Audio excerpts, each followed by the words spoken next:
अस्सलामुअलैकुम। सियासी लोग के साथ मैं हूं हानिया तनवीर। आज हम बात करने जा रहे हैं जो पाकिस्तान में इस टाइम क्रिटिकल सिचुएशंस चल रही हैं। इस दफ़ा जो वोटिंग भी की गई उसमें भी बहुत ज़्यादा धांधली की गई है। 8 फरवरी को जो वोट हुए उनका अभी तक फैसला भी नहीं सही तरह से सुनाया जा चुका। और दूसरी साइड पे अब अगर फैसला भी आ रहा है तो ये आ रहा है कि जो नून लीग और पीपल्स पार्टी है उनकी मर्ज हुकूमत आएगी। तो आज हम उसी पर बात करने जा रहे हैं। हमारे साथ सीनियर एंकर जो हैं काशिफ बशीर खान साहब वो मौजूद हैं। अस्सलाम वालेकुम सर। जी, वालेकुम अस्सलाम। सर कैसे हैं आप? जी, अब मैं फाइन। आपका बहुत शुक्रिया, आपने मुझे अपने प्रोग्राम में बुलाया। आपका बहुत शुक्रिया कि आपने हमें अपना इतना कीमती वक्त दिया सर। जी, जी, वेलकम। सर मेरा आज का जो सवाल है आपसे पहला तो ये है कि जो इस टाइम धांधली हुई है पहले तो उस पर बात करते हैं ना कि वोटिंग जो हुई है 8 तारीख को वोट होने थे और कहा जा रहा था जी इस दफ़ा शफाफ इलेक्शंस होंगे बहुत अच्छी तरह से और जो वोटिंग होगी उसके मुताबिक ही हमारा पीएम चूज किया जाएगा। तो आप क्या कहेंगे इसके ऊपर सर? देखिए, बातें तो बड़ी थी, लेकिन मैं समझता हूँ कि जब लाहौर हाई कोर्ट के जस्टिस बाकर नजफी साहब ने एक डिसीजन दिया था, जी। और वो बड़ा राइटली और टाइमली डिसीजन था कि आरओज और डीआरओज जो हैं, आप इंतजामिया से कैसे ले सकते हैं। उन्होंने उसको स्टे कर दिया था, हम्म। लेकिन जब वो सुप्रीम कोर्ट में गया तो उन्होंने कहा कि जी नहीं, ये इसको तो इलेक्शन कमीशन ने जो किया है वो ठीक किया है, और इंतजामिया से आरओज और डीआरओज लिए गए। उसके बिल्कुल। बाद जब पेशावर हाई कोर्ट का एक डिसीजन था जिसमें उन्होंने कहा कि इंतखाबी निशान इलेक्शन कमीशन फौरी तौर पे पीटीआई को दे, हम्म। और उसको भी जो है मतलब टर्न डाउन कर दिया सुप्रीम कोर्ट ने। तो कुछ चीजें साफ उस वक्त ही वादे हो गई थी कि एक मखसूस पॉलिटिकल जमात जो तहरीके इंसाफ है उसको रोका जा रहा है। उसके बाद आपने भी देखा, हमने भी देखा, हमने कवर भी किया, उस पर प्रोग्राम भी किए जी जी। कि पीटीआई के जहां पे भी असेंबलिंग होती थी 4 से 5 लोगों की, तो उनको पुलिस पकड़ के ले जाती थी। ऐसा ही जलसा होता है। जुलूस तो बहुत दूर की बात है। जी सर। इवन इवन अब पीटीआई के जो लोग थे वो जो उनका झंडा है वो आप अपने घर पे नहीं लगा सकते थे, गाड़ी पे नहीं लगा सकते थे, स्टिकर नहीं लगा सकते थे। लेकिन अब मतलब मैं सल्यूट करता हूँ पाकिस्तान की आवाम को कि इतने ज़बरदस्त, मैं कहता हूँ कि इतने जारहाना जो इकदामात थे, और इतना जबर का जो निज़ाम था कि एस पीटीआई अवाम निकले, और बहुत बड़ी तादाद में निकले। और हालांकि आप देखें कि सुबह 10 बजे इन्होंने टेलीफोन और इंटरनेट बंद किया। सुबह 8 बजे शुरू हुई थी पोलिंग, बिल्कुल। लेकिन 2 घंटे जो है उस वक्त बंद नहीं किया, लेकिन उस वक्त तक ट्रेंड शो हो गए थे कि लो, पीपल आर कमिंग आउट और टर्न जी। आउट ज़्यादा होगा। और मैं समझता हूँ कि टर्न आउट कम करने के लिए भी ये किया गया, क्योंकि लोगों की बहुत मुश्किलात थी। एक तो उनको इंतखाबी निशान ढूंढना पड़ा पीटीआई का, दूसरा वहाँ पे जो पुलिस और इंतज़ामिया थी वो कहती थी जी आप 8300 का मैसेज लेके आए। अच्छा, ये हालांकि जो इंतज़ामी वहाँ पे वो पोलिंग स्टाफ बैठा होता है, आप आईडी कार्ड दें तो ये उनकी ड्यूटी है कि आपका वोट निकाल के दें। बिल्कुल। और मैं समझता हूँ कि तकरीबन कम अज़ कम 20% टर्न आउट कम हुआ इससे, जो लोग मायूस हो गए। फिर इलेक्शन कमीशन ने लोगों के वोट बहुत दूर फेंके। हमारे बहुत से ऐसे दोस्त हैं क्या कि अगर वो गुलबर्ग में रहते हैं तो वाइफ का वोट जो है उन्होंने उसका रायविंड रोड पे भेज दिया, बच्चों का जो है वो भेज दिया दाता दरबार। तो वो तो पता नहीं चला लोगों को, और जो पहुंचे तो फिर टाइम आउट हो गया। लेकिन आपकी जो मेन बात है जो आप पूछना चाह रही हैं वो ये है कि पाकिस्तान के तमाम इलेक्शंस जो हैं हमेशा से ही उनके ऊपर क्वेश्चन मार्क रहा है, सिवाय 1970 के जो इलेक्शन थे। बिल्कुल ए- सर। ठीक है, 88 का इलेक्शन है वो भी रिग था। 85 की मैं बात इसलिए नहीं करूंगा कि वो एक डिक्टेटर का कराया हुआ नॉन पार्टी बेसिस का इलेक्शन था। 1993, 97 जिसमें 2/3 सो कॉल्ड मेजोरिटी मियां नवाज शरीफ को दी थी, वो भी रिग था। उसके बाद आगे ऑनवर्ड्स आते जाएं, 2002 का भी डिक्टेटर का था, 2008 में भी ऐसे हुआ, 13 में भी हुआ, 18 के ऊपर भी है था। लेकिन मैंने जब इमरान खान से बहुत सवा बात की तो उन्होंने हमेशा ये कहा कि ये झूठ बोलते हैं। 2018 में तो हमें 25 से 30 सीटों से महरूम किया गया। हम्म। एनी हाउ, जो जो रिकॉर्ड इस दफा बनाया गया है वो तो पाकिस्तान की हिस्ट्री में नहीं है। सर पहले जिस तरह भी इलेक्शंस होते थे उसी दिन पता चल जाता कि कौन पीएम बन रहा है, लेकिन इस बार जो है हमें तकरीबन अभी तक अब आकर ये फैसला सुनाया जा रहा है कि जी पीपल्स पार्टी और नून लीग जो है इनकी मर्ज जो है अब आएगी गवर्नमेंट। तो ये जो चीज है ये तो सरासर धांधली नहीं है कि जिनके वो आप ये देखें कि रात 2 बजे इलेक्शन के रिजल्ट आने बंद हो गए थे बिल्कुल और उसके बाद 4 बजे चीफ इलेक्शन कमिश्नर का जी तमाम आरओज को सिक्योरिटी पर्पज के लिए ले जाया जा चुका है कि वो उन्होंने कहा जी मुझे भी नहीं पता है। और ये मैनेज किया गया। मियां नवाज शरीफ की जो विनिंग स्पीच, जो इनको वादे दिए गए थे, जो इनसे वादे किए गए थे, उस तनाज़ुर में उन्होंने विनिंग स्पीच रखी थी, लेकिन उसके अलावा उसके बाद वो रात को 10 बजे वो अपनी दुकान बंद करके जाती उमरा चले गए थे, जी जी क्योंकि उनको पता चल गया था कि हमारी 15 से 17 सीटें पूरे पाकिस्तान में हैं। तो उसके बाद जो आप देखें ना, फॉर्म 45, हमारे दोस्त हैं चौधरी गुलाम हुसैन साहब, जी जी अब उनका भी प्रोग्राम इसलिए सुना, उनको ऑफ एयर किया गया है कि कुछ दिनों से वो भी 45, जो फॉर्म 45 है उसके ऊपर बड़ी बात कर रहे थे। मैं भी करता हूँ अपने प्रोग्राम में, तो आज मैं भी डर गया, लेकिन मेरे एजेंडे में तो है कि फॉर्म 45 को चेक किया जाए। तो ये प्रोग्राम्स वगैरह जो आवाज़ें बंद करनी है, तो फिर बदला क्या इस इलेक्शन में? आपने उन लोगों को घरों में बिठाना फिर शुरू कर दिया कि जो हक सच की बात करते हैं। तो मैं समझता हूँ कि इस इलेक्शन की क्रेडिबिलिटी जीरो हो चुकी है, not in the Pakistan but all over the world. आप देखें ना, अल जजीरा मियां नवाज शरीफ की फैमिली की तस्वीरें लगा के और जरदारी की फैमिली की तस्वीरें लगा के वो अपना एक लोगो बना के चला रहे हैं, जी और जी उसमें वो लिखा जा रहा है कि जी ये थीव्स है, ये मैंडेट चोरी करने वाले लोग हैं। और BBC, voice of America, voice of Germany, तकरीबन तमाम जो है उन्होंने कहा कि जी जो कुछ पाकिस्तान में हुआ है, सो मच सो के आपके जो अक़वाम मुत्तहिदा के सेक्रेटरी जनरल हैं उनको बयान देना पड़ा कि पाकिस्तान में जो कुछ हो रहा है हमारी क्लोज आई है, और ये जो कुछ हुआ हो रहा है सही नहीं हो रहा। ब्रिटिश गवर्नमेंट ने कहा, यूएसए गवर्नमेंट ने कहा, जो कहा जाता है कि जी इमरान खान के खिलाफ है। मैं समझता हूँ कि ये ग्रेटर एजेंडा है। जी जी आपकी जो बात आपने की, बड़ी इंपॉर्टेंट बात की है कि अवाम ने अगर वोट दिया पीपल्स पार्टी को तो उनकी 55 सीटों को दिया।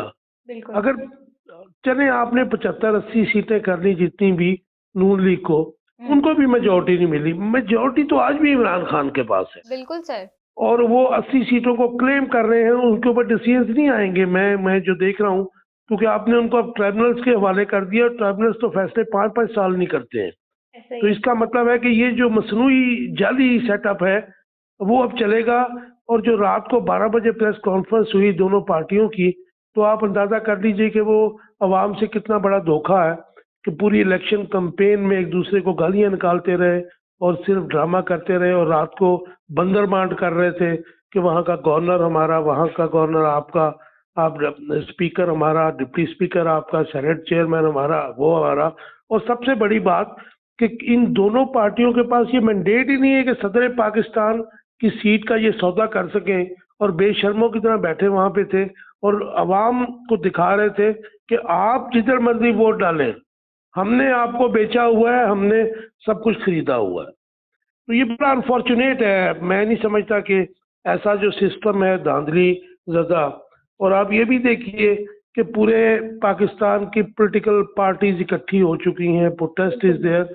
और आप वो जो जबर पीटीआई के खिलाफ हो रहा था वो अब भी जारी हो सारी है। आज मियां असलम इकबाल साहब को जब पेशावर हाई कोर्ट ने दे दिया जमानत, तो उसके बाद भी उन्हें अरेस्ट करने की कोशिश की गई। वो वकील के यूनिफॉर्म पहन के वहां से निकले। तो ये कौन सी डेमोक्रेसी की बात करते हैं ये? बिल्कुल सर दूसरी साइड पे अगर हम देखें तो अब नून लीग की और पीपल्स पार्टी की जो गवर्नमेंट आनी है पंजाब के अगर हम साइड पर देखें तो इधर का जो है वजीर आला जो है वो मरियम नवाज को कहा जा रहा है जी कि वो बनेंगी। उसके अलावा जो वजीर आजम है वो शहबाज शरीफ साहब आएंगे, और जो बाकी इधर कोयटा वाली साइड पे, सिंध वाली साइड पर जो हुकूमत है वो पीपल्स पार्टी की होगी।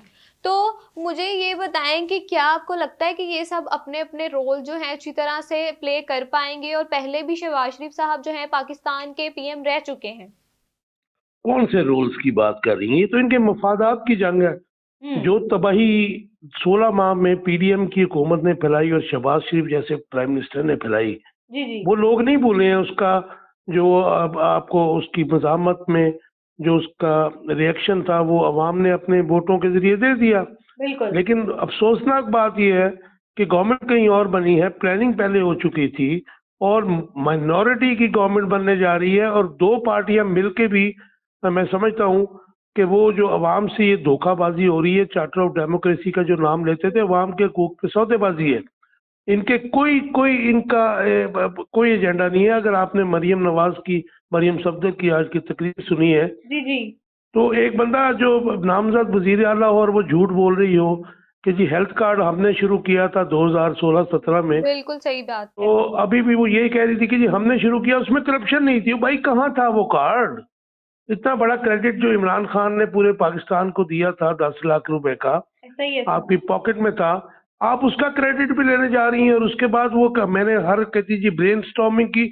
और ये मुल्क जो है तानेबाजी से और ऊंचे ऊंचे बयानात से नहीं चलते हैं। मैं समझता हूँ कि रिजेंटमेंट आएगी फ्रॉम पीपल, क्योंकि जो 2.25 करोड़ वोटर आपके इलेक्टोरल में नया शामिल हुआ है, वो अपने वोट को प्रोटेक्ट भी करेगा जल्द या बदेर। आप देख लीजिएगा कि किसी भी हुकूमत का इधर चलना मुश्किल है इमरान खान को माइनस करके, क्योंकि हमने माजी में देख लिया कि 1970 में जो अक्सरियती पार्टी थी, अवामी लीग थी, जिसके लीडर शेख मुजीबुर रहमान थे, उसको जब हमने उसका मैंडेट नहीं दिया था तो उसका नतीजा बहुत खतरनाक निकला था। तो अल्लाह ना करे कि ऐसी कोई बात हो, ऐसी वजह नज़र नहीं आती है। लेकिन हालात ठीक नहीं है पाकिस्तान के, क्योंकि जिस मुल्क में, जिस रियासत में आप आवाम का मैंडेट चोरी करते हैं, बुलडोज करते हैं और कुछ मखसूस लोगों को इम्पोज करके हुकूमत करवाते हैं, वो ये ऐसा सिस्टम, ऐसा निज़ाम ज़्यादा देर चल नहीं सकता है। बिल्कुल सर, बिल्कुल सही बात कर रहे हैं आप। सर दूसरी साइड पे अगर हम देखें तो जितने भी अब्रॉड कंट्रीज़ वाले भी हैं, जैसे आपने भी बताया, सब जो हैं वो ये कहते हैं कि इमरान खान जो है वही जीता था और इमरान खान के हक में ही थे सब।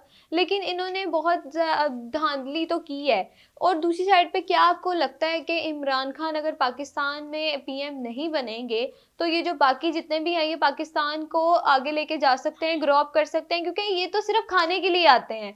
जो इंसान जो है अपनी बीवी के मरने पे, अपनी माँ के मरने पे पाकिस्तान नहीं आया और अब वो आ गया और वो ये कह रहा है कि मैं अपनी अवाम के लिए आया हूँ, और अवाम के लिए कुछ कर भी नहीं रहे, अवाम को सिर्फ लूट रहे हैं, तो क्या कहेंगे सर? सब झूठ बोलते हैं जी और ये झूठ बोलते चले आ रहे हैं पिछले 40 साल से। जी जी इनके पास कुछ भी नहीं है। ऐसा इनके ही है। पास सिवाय मुल्क की दौलत लूटने के, अवाम के साथ झूठे वादे करने के।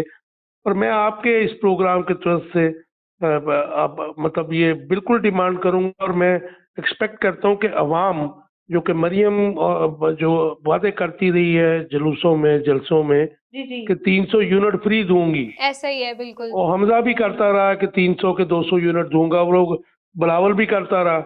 अब अवाम इनके गिरबान पकड़ेंगे अगर ये नहीं देंगे। ये वो वक्त नहीं रहा है पुराना। जी आपने जहाँ पे लोगों का खाना पीना मुश्किल कर दिया हुआ है, आपने उन्हें गुर्बत की सतह लकीर से नीचे फेंक दी है, मोर देन 50% लोगों को। और आप जो है इंजॉय कर रहे हैं, हमारे टैक्स के पैसों पे हमारे हुकूमती खजाने को लूट रहे हैं। तो मैं समझता हूँ कि ये अब वो वक्त नहीं है, ज़्यादा देर इंतज़ार नहीं है। और इमरान खान की जहाँ पे बात करती है, मतलब जाहिर है कि वो वोट उन्हें मिला है और वो मुझे उन्होंने अपनी वो, अब ये जो सब कुछ हो रहा है ये तो वो पहले ही बताते रहे कि हमेशा ये भी होगा, ये भी होगा। जी लेकिन अवाम की अक्सरियत उनके साथ है। सर अगर दूसरी साइड पे हम देखें, जिस तरह से आपने भी कहा ये सब कुछ और ये धांधली के लिए सिर्फ पाकिस्तान में है और सब पाकिस्तानियों को लूट रहे हैं, तो इन्होंने जो वादे किए हैं हमारी गरीब आवाम से कि घी, चीनी, आटा हम सब कुछ सस्ता करके देंगे, दालें सस्ती होंगी, तो क्या आपको लगता है कि ये सब कुछ ये करेंगे? और दूसरी साइड पर इन्होंने जो सड़कें बनाकर बस ये कर दिया कि हमने अब रोड बना दिए, पाकिस्तान के कारपेटेड रोड हैं, ये अच्छा है, लाहौर को हम अच्छा कर रहे हैं, तो क्या जो हमारी गरीब आवाम है वो इससे अपने घर का चूल्हा जो है वो चला सकती है? देखिए आनिया, ये जो रोड्स बनती हैं, ब्रिजेस बनते हैं, अंडर पासिस बनते हैं, जी जी अगर आप कभी बाहर गई यूरोप में, तो मैंने हर जगह जहाँ देखा है, वो हुक्मरानों का काम ही नहीं होता है, वो लोकल बॉडीज जी जी बनाते हैं। ये जिस पाकिस्तान में हमारा ये एक प्रोपोगंडा स्टार्ट है। ये डेवोल्यूशन ऑफ पावर के खिलाफ है। लोकल बॉडीज को ये काम नहीं करने देते, क्योंकि डेवोल्यूशन ऑफ पावर के साथ डेवोल्यूशन ऑफ फंड्स भी होती है। जी जी तो ये कॉस्मेटिक जो काम करते हैं, इसका ज़ाहिर है ज़रूरत तो ये होती है। लेकिन आप मतलब पाकिस्तान जैसे मुल्क में प्रायोरिटीज का डिफरेंस है, क्योंकि आपको इसमें किक बैक्स भी मिलती हैं और फिर आप इनको अपनी सियासत के लिए इस्तेमाल करते हैं। जी तो मैं समझता हूँ कि ये रोडो शोडो का मामला जो है वो तो बड़ा बाहर का है।